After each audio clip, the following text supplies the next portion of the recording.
que algo que quizás nos ayuda a nosotros a salir de estas sectas es salir de la neutralidad intelectual. Su enfoque es bautizar, pero no se les enseña cómo leer la Biblia, cómo estudiar la Biblia por ellos mismos, sino que los hacen muy dependientes de los pastores, de las prédicas. A todo lo que el pastor dice le dicen amén, porque es el pastor, no se cuestiona, no se critica. Entonces, en ese sentido, en mi caso, por ejemplo, que empecé también con un proyecto que se llamaba Misión Juvenil, que hasta hoy es activo en la IPO, era ir a los colegios y enseñarle a muchos jóvenes.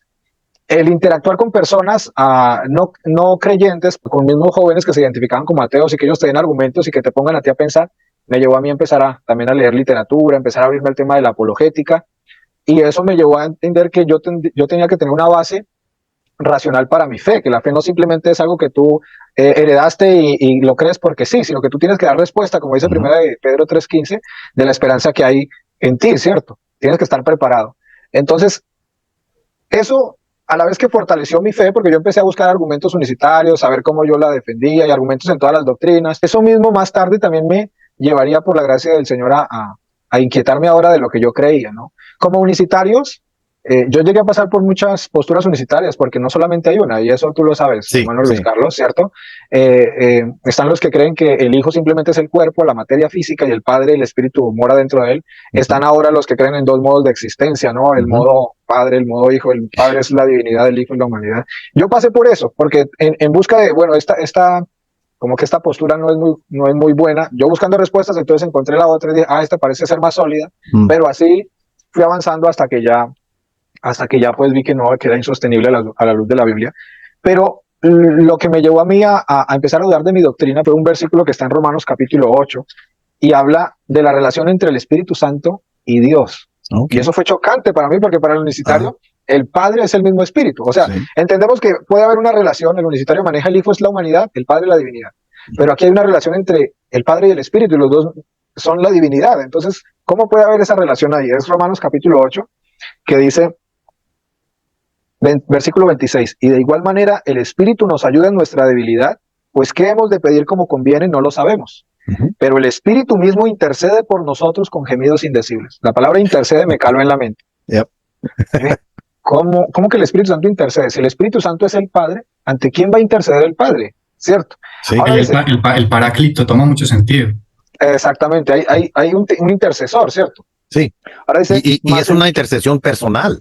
Personal, correctamente. Adelante. Ahora dice, mas el que escudriña los corazones, aquí se habla de otro, que es el que escudriña los corazones. Y sabemos que el Antiguo Testamento dice que el único que escudriña los corazones es el mismo Dios, es Jehová, ¿cierto? Sabe cuál es la intención del Espíritu. Entonces, aquí hay dos alguien. Tenemos a el que escudriña los corazones, él sabe cuál es la intención de otro alguien, que es el Espíritu. Entonces dice, porque conforme a la voluntad de Dios, intercede por los santos. El Espíritu Santo intercede conforme a la voluntad de Dios, y el que escudriña los corazones sabe cuál es la intención del Espíritu Santo. Eso fue chocante para mí, demasiado. Y eso me empezó pues de nuevo a buscar una respuesta. ¿Cómo nosotros como unicitarios buscamos esto? De nuevo, nadie quiere salirse de su doctrina de la noche a la mañana, más donde es la iglesia que usted conoce, las personas que usted conoce desde niño. Como le digo, yo fui muy cercano a los pastores, a muchos jóvenes, por mi mismo ministerio. Y bueno, empecé yo a estudiar. Yo quería investigar más acerca de esa relación entre el Espíritu y el Padre, porque de nuevo, la relación hijo-padre, de alguna manera el unicitario trata de responderla con el tema de las dos naturalezas.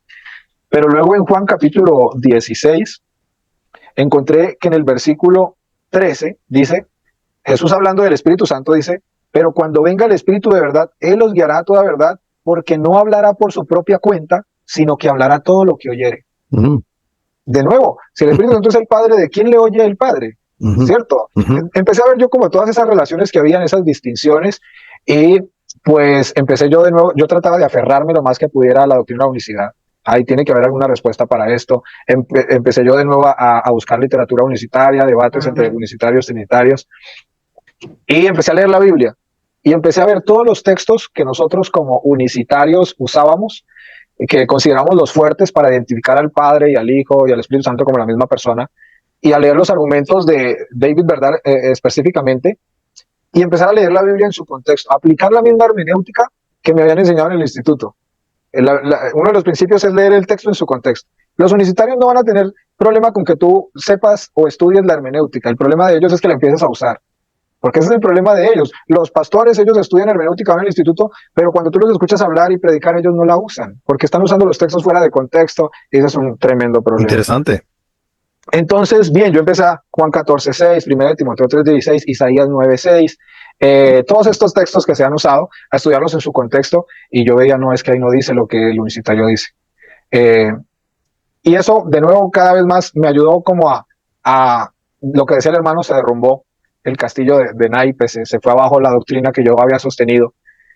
Y así, poco a poco, pues, yo ahora me visualizaba yo qué voy a hacer, para dónde voy a coger, yo no conozco a nadie. También sabía lo que iba a enfrentar. En mi caso, estábamos en tiempo de pandemia, así que no fue algo como que se expuso ante toda la iglesia, también fue a través de una transmisión. Pero yo sí fui a hablar con el pastor, ya después de que yo había estudiado. En ese momento yo simplemente dije, no, la doctrina unicitaria no es bíblica. Yo también empecé a leer la Biblia, no tenía pues ya una doctrina, pero ahora estaba yo más abierto a escuchar la postura trinitaria. Y yo empecé a ver de hecho que el Hijo no era solo algo que había nacido de María, sino que el Hijo realmente era preexistente a la encarnación.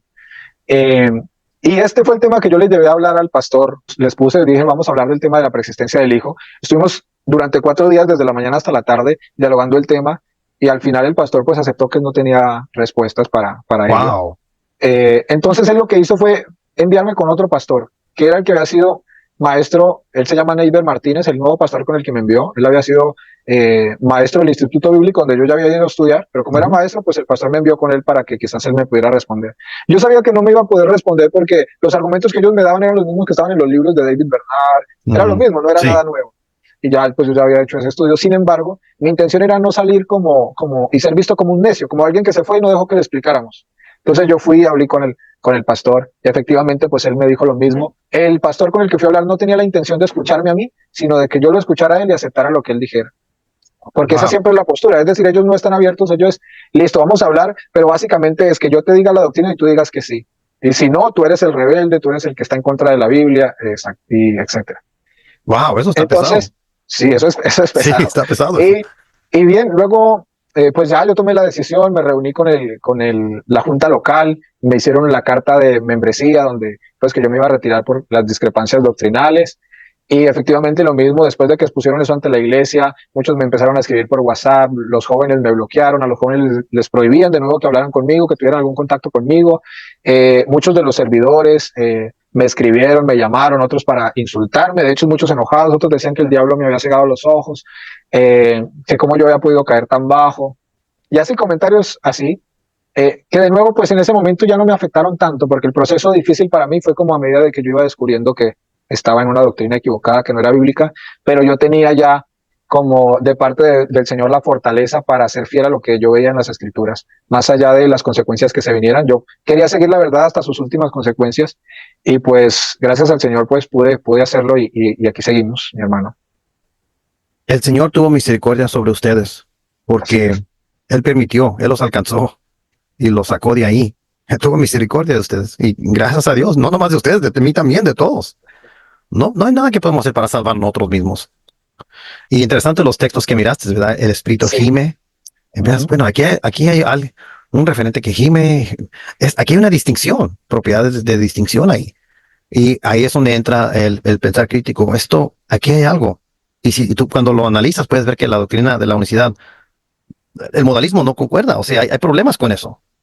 Sí. Y otra cosa que dijeron los dos que se me hizo interesante es que en verdad, la mayoría de los unicitarios no saben qué es la doctrina de la Trinidad. No. Critican lo que piensan que es la doctrina de la Trinidad, pero yo les he dicho, mucho tiempo, estamos gastando muchísimo tiempo, estás criticando un monigote de paja, yo no creo eso, yo no sé de dónde sacaste tú que un Dios de 3 cabezas, yo no ni que fueran los 3 chiflados, yo no creo eso, ¿no? ¿Quién te dijo eso? ¿Ustedes han experimentado eso? Eso es muy cierto, mi hermano. ¿Sabes? Una de las cosas que empezó a ser como de alegría para mí, y confuso a la vez, porque yo empecé a leer a los trinitarios y ellos decían que Jesús era Jehová.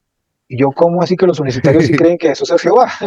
Porque a ti, la argumentación o las prédicas unicitarias es mostrar que Jesús es Jehová, y por eso ellos dicen la Trinidad está equivocada, porque Jesús es el mismo Jehová, el mismo Dios del Antiguo Testamento. Ellos te dicen que pues, los trinitarios no creen eso. Pero empecé yo a ver que de hecho también una de las cosas que los unicitarios creen que los trinitarios no enseñan es la doble naturaleza de Cristo. Ellos creen que esa es su doctrina sola. Pero yo empecé a ver que de hecho ellos son los que han robado mucho de la teología histórica de la Trinidad para explicar su misma doctrina unicitaria. Lo que queremos hacer es esto. que comiencen a pensar por sí mismos. Eso es lo que queremos que hagan. Queremos dejar esa piedrita en el zapato cuando van caminando y que le está molestando. Ay, la ignoro. Sigue caminando. Ay, la ignoro. Sigues caminando hasta un punto, esa piedrita vas a decir, ay, ya, me tengo que sentar y sacarme esta piedra de este zapato porque me está molestando. Esa piedrita es ese texto o ese argumento que les muestra esa piedrita que no van a poder dormir porque aquí hay algo mal. Esto no cuadra con la doctrina de la unicidad. Por ejemplo, los textos que usted mencionó. Una piedrita apologética y lo que hacemos es oramos y que el Señor haga lo demás. Nosotros solamente somos obreros, nosotros no salvamos a nadie, obviamente. Es el Espíritu Santo el que lo salva. Me gustaría dejar claro lo que en un momento mencionó Einer, y es que no estamos atacando a personas. Hay mucho amor por todas esas personas que están en estos lugares y que pues en definitiva no hay ningún ataque personal. Hay un ataque a los argumentos y a las malas ideas. Necesitamos estudiar diligentemente lo que los apóstoles enseñaron realmente. Por lo tanto, necesitamos empaparnos muchísimo de este libro, que es la Biblia. Una de las recomendaciones es lean la Biblia ordenadamente, no textos aislados, porque eso es lo que funciona mucho en las sectas, libro por libro, para entender todo su mensaje, el entendimiento del autor, del apóstol, precisamente que está escribiendo para que podamos entender sus enseñanzas y así como Pedro podamos recibir esa revelación que le fue dada a Pedro, que Jesús es el Cristo, el Hijo de Dios, no más, que Él no es el Padre, Él no es el Espíritu Santo. Amén, hermano. Una cosa que me recordó ahorita es de cómo manipulan los textos. Tengo un video que se llama La táctica de Frankenstein. ¿Saben quién es Frankenstein, verdad? El monstruo. Okay. El científico loco tomó una mano de acá, de un panteón de acá, y luego una cabeza de acá, y luego un pie de allá, y luego formó un monstruo. Bueno, eso es lo que es la práctica hermenéutica de Frankenstein. Tomar un texto de allá, y luego otro de acá, y luego otro de acá, y luego ya cuando terminas tienes un monstruo teológico. ¿De dónde sacaste eso? Eso no, o sea, fue totalmente fuera de contexto.